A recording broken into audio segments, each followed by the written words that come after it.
Hi friends, welcome to SPR media work. Madakasira assembly నియోజకవర్గం శ్రీ సత్యసాయి జిల్లా హిందూపూర్ లోక్సభ నియోజకవర్గంలోని 6 అసెంబ్లీ సెగ్మెంట్లలో ఒకటి. ఈ నియోజకవర్గం 1951లో ఏర్పాటైంది.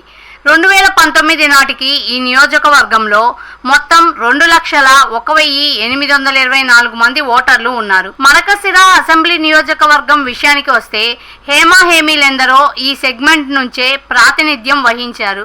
అందుకే ఈ నియోజకవర్గం నిత్యం వార్తల్లో ఉంటుంది. ఈ నియోజకవర్గం ఓటర్లు ప్రత్యేకించి ఏ పార్టీని సపోర్ట్ చేయరు.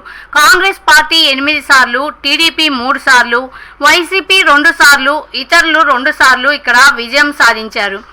గత అసెంబ్లీ ఎన్నికలలో వైసీపీ అభ్యర్థిగా పోటీ చేసి నిలిచిన ఎం తిప్పేస్వామి ప్రస్తుతం ఈ నియోజకవర్గం యొక్క సిట్టింగ్ ఎమ్మెల్యే.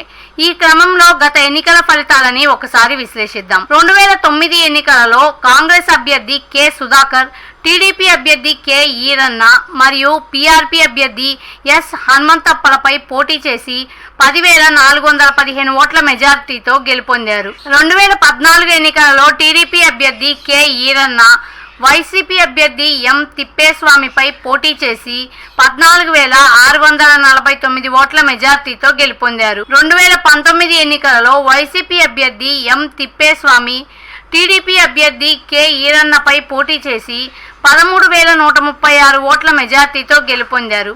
2024 ఎన్నికలలో వైసీపీ అభ్యర్థి ఎర్రలక్కప్ప, టీడీపీ అభ్యర్థి ఎంఎస్ రాజు మరియు కాంగ్రెస్ అభ్యర్థి కరికెర సుధాకర్ మధ్య పోరు జరగనుంది.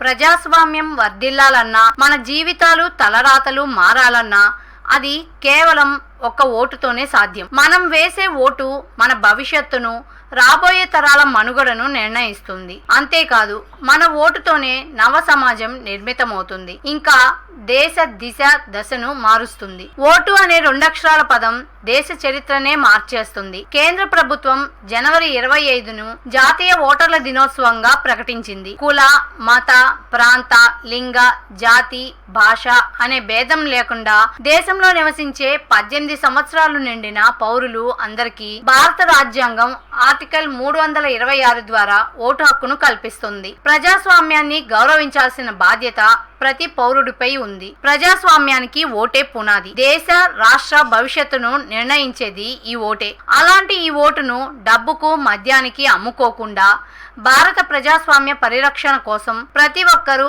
తప్పనిసరిగా తమ ఓటు హక్కు వినియోగించుకోవాలి.